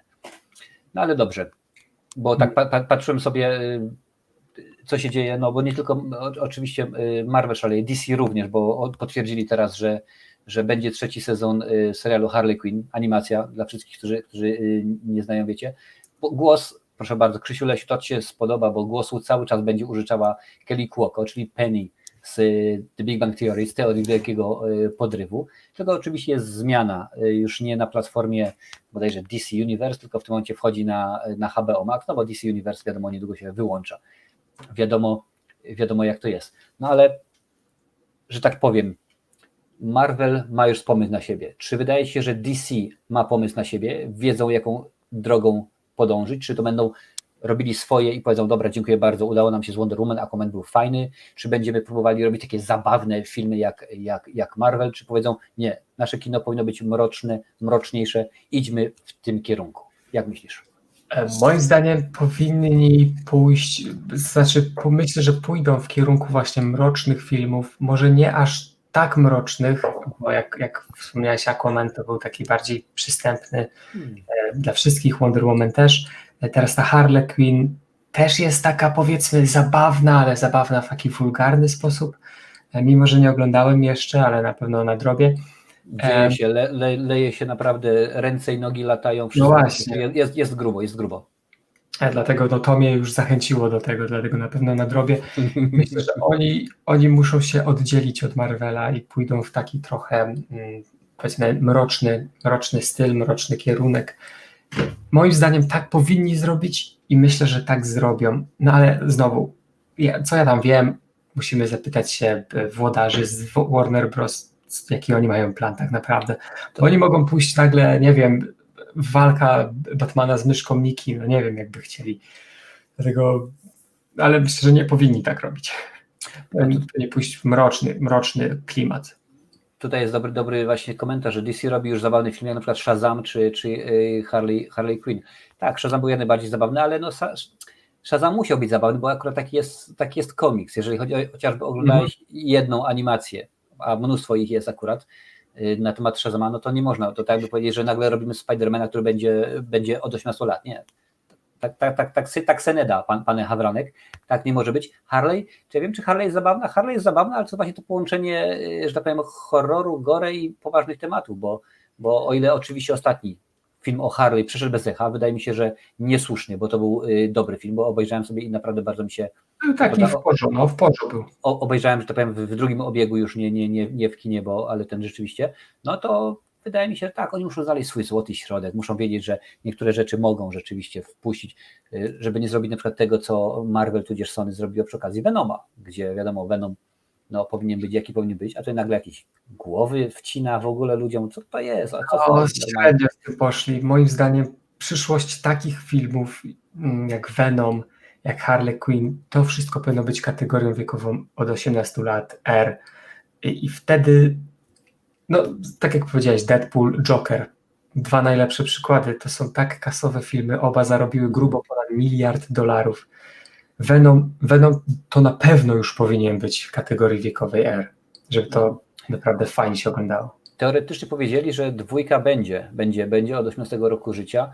No powinni, bo przecież nawet sama kwestia tego, jak Deadpool, że tak powiem, powstał. Nie chodzi mi o postać, tylko o film. Przecież Ryan Reynolds, od kiedy zagrał właśnie Wolverina, on lobował, w Wolverinie, nie Wolverina oczywiście, on lobował, żeby zrobić ten film, no ale studio, co ty normalnie szalony jesteś, komiks od 18 roku życia, więc nakręcili zwiastun, ten, może nie zwiastun, ale to jedną scenę właśnie na moście, kiedy sobie siedzi i wyciekł, krótko mówiąc, przyznał się do tego, Ryan Reynolds założył sobie konto na YouTubie i wyciekł ten film do sieci. Nagle się okazało, że ludzie oszaleli, świetny pomysł, rewelacyjny, my to kochamy, żółwik, piątka i w ogóle dawaj. Pokazał potem, rzeczywiście był pomysł, a potem dodatkowo oczywiście ta scena została uwzględniona w filmie, co było dodatkowym smaczkiem i wiecie, jak to się już skończyło. Patrzymy dalej, co się dzieje. Będzie taki tytuł Shazam 2 Fury of the Gods. To jest potwierdzone. Dokładnie. W porządku. Bardzo, bardzo, bardzo dobrze. PWP. Nie lubię smaczków komedyjnych w filmach o superbohaterach, bo moim zdaniem te filmy powinny być poważne i nie interesuje mnie, co było w komiksach. A ja się z tą nie zgodzę, bo to zależy od komiksu. Tak naprawdę. No, jeżeli masz Spidermana, będę do niego wracał, no to smaczki komediowe są jak najbardziej uzasadnione. To jest logiczne i tak dalej. Jeżeli mamy na przykład Deadpoola, który ma taką konwencję, a nie inną, że bardzo często łamie bariery między widzem i w komiksie jest tak samo, w animacjach również. Jeżeli sobie obejrzysz jakikolwiek, będziesz wiedział, że tak jest, więc oczywiście, że tak, jak najbardziej. A jeżeli mamy film poważny, no wiadomo jak jest. Sin City niespecjalnie było zabawnym filmem, a było rzeczywiście bardzo dobrym filmem opartym na komiksie, krótko mówiąc. No, tak jakbyś wyobraź sobie po prostu Deadpoola bez żartów. To nie przejdzie po prostu. Niektóre postacie po prostu muszą być zabawne, a niektóre nie mogą. I to już chodzi o komiks, o materiał źródłowy. Co tam wiadomo jak jest. Tak patrzę już rzeczywiście tutaj nasi widzowie pytają o Hotel Transylwania. Nie będziemy się nad tym rozwodzić, aczkolwiek ma być w przyszłym roku. Zobaczymy co będzie. Czy będzie w przyszłym roku. Ani razu nie oglądałem żadnej części. No widzisz, nie masz dzieci, to nie musisz z nimi chodzić do kina, aczkolwiek przyznam szczerze, że trójkę widzieliśmy ostatnio chyba po raz 50. Rzeczywiście fajnie jest ta scena na końcu, kiedy jest bitwa DJ-ów, rzeczywiście kiedy walczy muzyka stworzona przez Tiesto z Makareną, po prostu robi wrażenie, robi robotę. Tak, bo potrzebowali najbardziej tandetnego, odjechanego, obleśnego numeru, który można by wrzucić i akurat zaśpiewali tam Makarena leci Aserehe, wykonywane przez Last Ketchup, Don't Worry Be Happy, Bobego McFerrina i tak dalej, dokładnie wiadomo. Hotel Transylwania 3 to jest to, co oni tak na statku płynęli?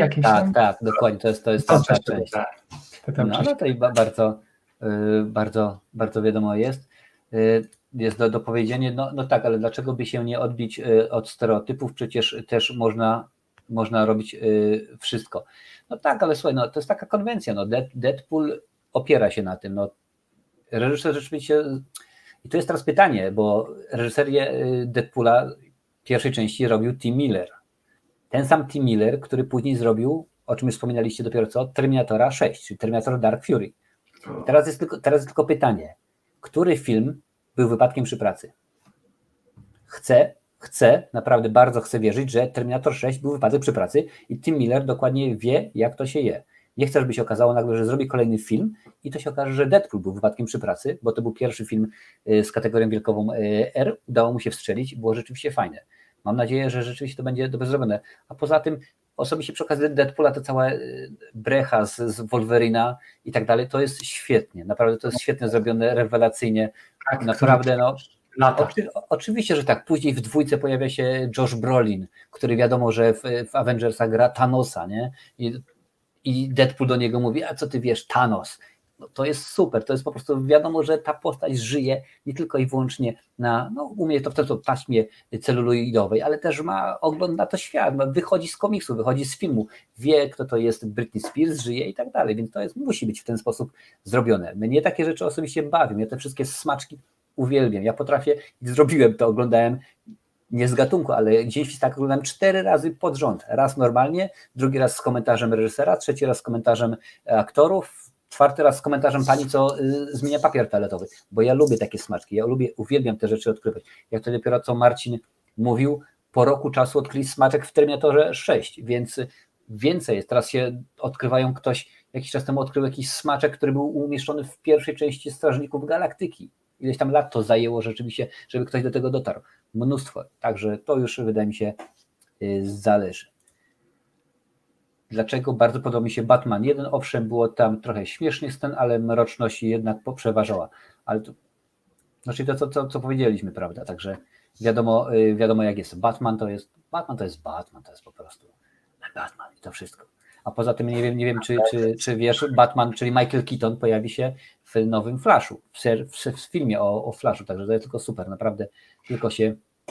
Batfleck też ma się pojawić. Batfleck też się pojawi, jak najbardziej, o tym mówiłem kilka tygodni temu, że no ale to wiadomo, Flash potrafi podróżować, że tak powiem, w czasie, więc pewnie może zrobić coś na kształt paradoksu, wiadomo jak to jest, Flashpoint paradoks, więc wiadomo jak to jest.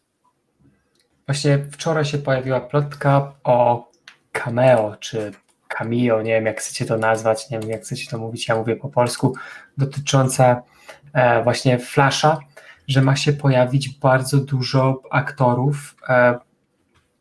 Zaraz szukam właśnie tego newsa. Ze starych właśnie Batmanów, ale o tutaj.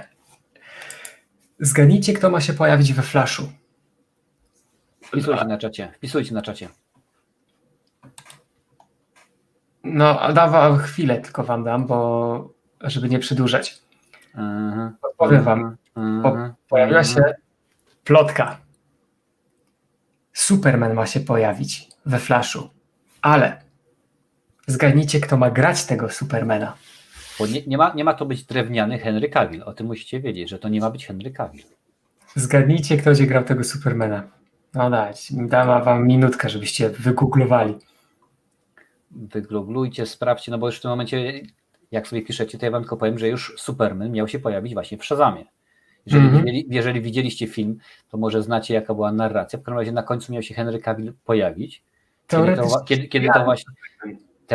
Kiedy to właśnie Shazam, a właściwie dzieciak mówił, że zna Supermana, więc wiecie jak to jest. Miał się pojawić, miała to być troszeczkę większa rola niż ta, która była. No ale się niestety nie zgrało, nie udało się, wiecie dokładnie jak to jest. Tetro. Nie złożyło się. 5. Dokładnie, Nicolas Cage. Nicolas Cage jako Superman ma mieć swój malutki występ jako Flashpoint, bo Flashpoint, jeżeli ktoś tam nie wie, to jest taki multiversum z DC. I w jednej alternatywnej rzeczywistości Supermanem był właśnie Nicolas Cage. Zresztą był taki film Supermana, ale no niestety nie doszło do skutku. Bardzo Mówiłem akurat o tym w zeszłym tygodniu, to było zabawne. Death of the Superman, gdzie reżyserował Tim Burton, a scenariusz napisał Kevin Smith między innymi. I miał się pojawić właśnie Superman w roli Nicolas Cage w roli Supermana. Żałuję, że takie coś nie powstało. Mam nadzieję, że naprawdę ta plotka przerodzi się w fakt i zobaczymy Nicolas. Dla tych, którzy nie widzieli, proszę bardzo, to jest dokładnie zdjęcie Nicolasa Cage'a, który przymierzał strój Supermana. Akurat mam jeszcze z odcinka z zeszłego tygodnia mi zostało, bo już do tego stopnia poszło, że już naprawdę stroje były przymierzane i Nicolas Cage miało być dobre, bo to byłoby hardkorowo, miało być troszeczkę mrocznie, tak jak to lubi Tim Burton, miało być trochę psychodelicznie, byłoby na pewno zabawnie. Byłoby ciekawie. To pasuje. Zobaczymy. Więc słuchajcie, przyszłość dla komiksów dla filmów komiksowych wygląda rzeczywiście dobrze, wygląda ciekawie, wygląda fajnie. Marvel o to zadbał spokojnie, a jeżeli jeszcze położą łapy na Hulku, to już w ogóle będzie rewelacyjnie. W tym momencie będą mieli, jakby nakręcili dzisiaj Logana, całkowicie inaczej, bo jeżeli znacie komiks Logana, to wiecie, że tam pojawia się i Hawkeye, i Hulki, które to właśnie Wolverine rozwala i tak dalej, no, ale wiadomo, prawa autorskie nie mogli wykorzystać. Jakby wyglądało dzisiaj Captain America Civil War, gdyby mieli możliwość wrzucenia X-Menów, byłoby grubo, bo tam się w filmie biło się kilku superbohaterów, a w komiksie bili się wszyscy się naparzali. Kevin Feige z DC, przepraszam, z MCU dokładnie wie, jak to się je, ma pomysł na to, wszystko jest wymyślone, wszystko jest ogarnięte, więc wydaje mi się, że będzie dobrze.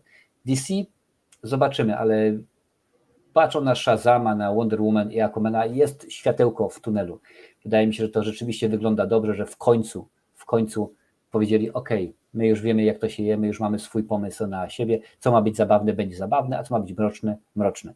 Nie będziemy kombinować Ligą Sprawiedliwości, nie będziemy kombinować, jak to miało miejsce przy okazji BVS, zrobimy dobry film, 1, 2, 3, wtedy może ludzie stwierdzą, ok, patrzcie, DC to już nie tylko seriale, ale również i filmy, więc przyszłość jest dobra jak najbardziej, przyszłość rysuje się w różowych barwach.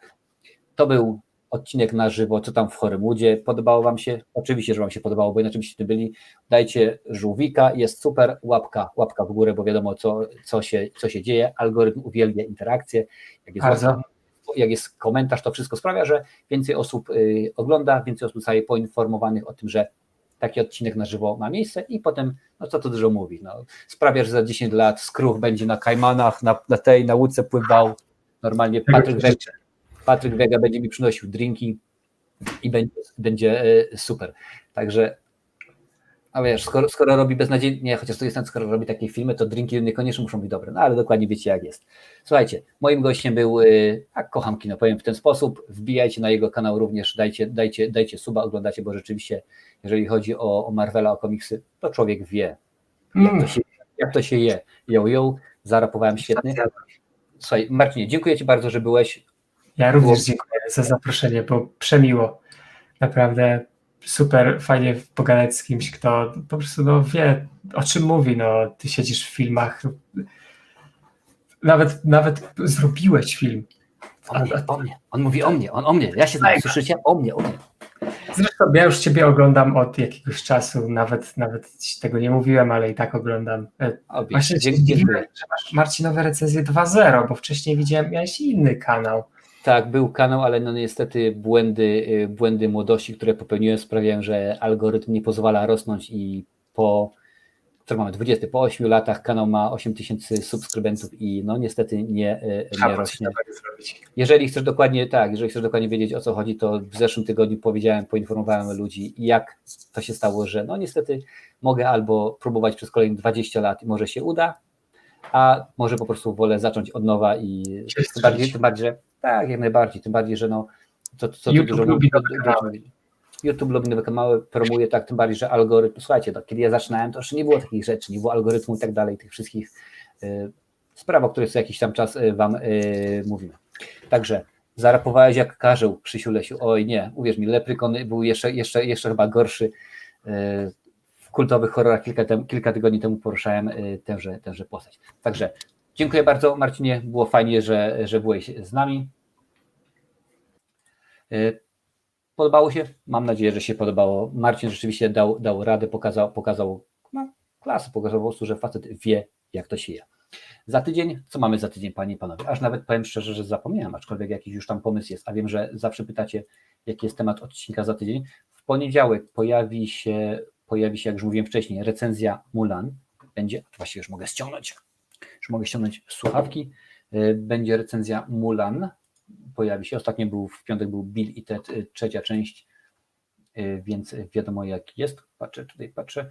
Na 28 września. Aha, jest pomysł, że będzie odcinek o festiwalach i nagrodach w 2020 roku. Czyli jak to się pozmieniało, jak to jest. Ja osobiście sam cieszę się, że festiwale istnieją, gdyż, pochwalę się, a czemu nie? Kurczę, herbata się skończyła. Muszę dolać. Sekundkę, muszę dolać herbatkę. Czemu się cieszę? No bo jak dobrze wiecie, zrobiłem ostatni mój film Dzieciak, Infant, jak to woli, horror. Oprócz tego, że w najbliższy weekend będzie pokazywany w ramach festiwalu filmowego w Przemyślu, no to w tym tygodniu dowiedziałem się, że zakwalifikował się na festiwal. Jak to było w Parlamencie?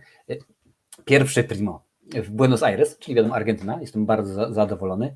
Drugie primo na festiwalu w Indiach i trzecie primo, ultimo, a właściwie czwarte też, na festiwalu na Słowacji oraz na festiwalu w Czechach. Więc 4 festiwale, a właściwie jeżeli licząc jeszcze Przemyśl, to 5, rewelacyjne, naprawdę jestem bardzo zadowolony, super. Co tu dużo mówić. Będę robił kolejny film, to będzie łatwiej pójść do potencjalnych sponsorów, powiedzieć, słuchajcie, jak najbardziej zrobię film, on będzie oglądany, będzie wystawiany na festiwalach, a wasza firma, wasza marka będzie się pokazywała. Patrzę tutaj, tak, Krzysiu Lesiu, czy wypiłem cały dzban herbaty? Prawie, aczkolwiek tak to jest, że no, jak się dużo gada, to trzeba dużo pić herbaty, a wiadomo jak jest. Będę miał ciężką noc? Nie, zobaczę, bo dzisiaj są nagrody Emmy. Zastanawiam się czasem, czy sobie nie siąść, nie obejrzeć ich. Czemu nie? Może można. O, proszę bardzo, tutaj jeszcze kocham kino się pożegnał. Zobaczę, a co to jest Co to jest Chodzi o mój film, co to jest Mój film to jest horror. Jeżeli o to chodzi, to napisz mi, że o to chodzi, to ci napiszę. Co tu jeszcze kocham napisał? Marcin Resident 2.0 miały być filmy Wegi. Pamiętaj. Pamiętam jak najbardziej, ale czy ja wiem, czy ja chcę robić o Patryku, Wegu, Wedze, czy jakoś tak, wiadomo, to jego pseudonim. Zobaczymy. Infant, czyli Dzieciak, to jest mój horror. Filmy robię już od 99, więc troszeczkę już lat jest. No i ostatni film to jest właśnie horror, moja wersja horroru, który, no jak mówię, w tym momencie nakręcony był. Oglądaliśmy go kilka miesięcy temu na kanale. Nie jest dostępny, ponieważ festiwale filmowe nie pozwalają, a żeby film, kiedy jest pokazywany na festiwalach, hulał w sieci, nie może być dostępny, krótko mówiąc, online. Więc jak się dziś pojawia, a ostatnio był pokazywany na festiwalu w Dublinie, to wrzuciłem Wam link, był na festiwalu w Londynie i tak dalej, w kilku miejscach się pojawia. Jak tylko jest, to Wam wrzucę. Chodziło mi o to, co to jest dzban herbaty, w takim sensie, dzban herbaty, co to jest dokładnie. Tak naprawdę powiem Wam szczerze, że taki dzban to ja wypijam w ciągu, no może nie godziny, ale w ciągu 2 godzin, normalnie. Ale przy okazji się rozgadałem. Dziękuję Wam bardzo, było mi bardzo przyjemnie, że spędziliście 2 godziny, znowuż posiedziałem długo, ale jak jest ciekawy rozmówca, jak są ciekawi odbiorcy, to pewnie, że tak można pogadać. Było mi bardzo miło, widzimy się oczywiście jutro przy okazji Mulana, Mulan, czy mam Wam coś jeszcze powiedzieć, pokazać? Nie. Przy okazji Mulan się widzimy oczywiście za tydzień. No cóż, z mojej strony to już wszystko, Panie i Panowie, i ja jeszcze zapomniałem coś powiedzieć, no ale to już w tym momencie już za późno, żeby coś powiedzieć, coś dodać. Nie, czemu nie, jeszcze na koniec, jeszcze się nie żenam. Słuchajcie, dziękuję za suby. To są wszystkie osoby, które zasubskrybowały kanał w ciągu ostatniego tygodnia. Super, fajnie, że jesteście, bardzo mnie to cieszy. Jeżeli chcesz pojawić się na takiej planszy za tydzień, zasubskrybuj, krótko mówiąc. A jeżeli się nie pojawi, daj suba, są tylko 2 możliwości. Po pierwsze, albo masz ustawione subskrypcje jako prywatne i YouTube takich rzeczy nie pokazuje, więc w tym przypadku napisz mi w komentarzu, że dałem suba i chcę, żeby się pojawił na planszy, albo po drugie YouTube coś skopał, no wiadomo, jak zawsze, jak często, więc wiadomo jak to jest. Więc tak czy jak w takiej sytuacji też wbij w komentarzu, napisz, że tak, ja dałem suba, a nie było mi na planszy, a chcę pojawić się jak najbardziej. I jeszcze raz planszę pokazuję, raz jeszcze na zakończenie. Dziękuję wszystkim, Lawik, Misio, Dentka LP, XD, The Return, PWP i tak dalej. A teraz już naprawdę koniec, dziękuję bardzo i widzimy się przy okazji odcinka na żywo za tydzień, a przy okazji recenzji we środę, w poniedziałek, piątek, dużo tego. Cześć Panie i Panowie.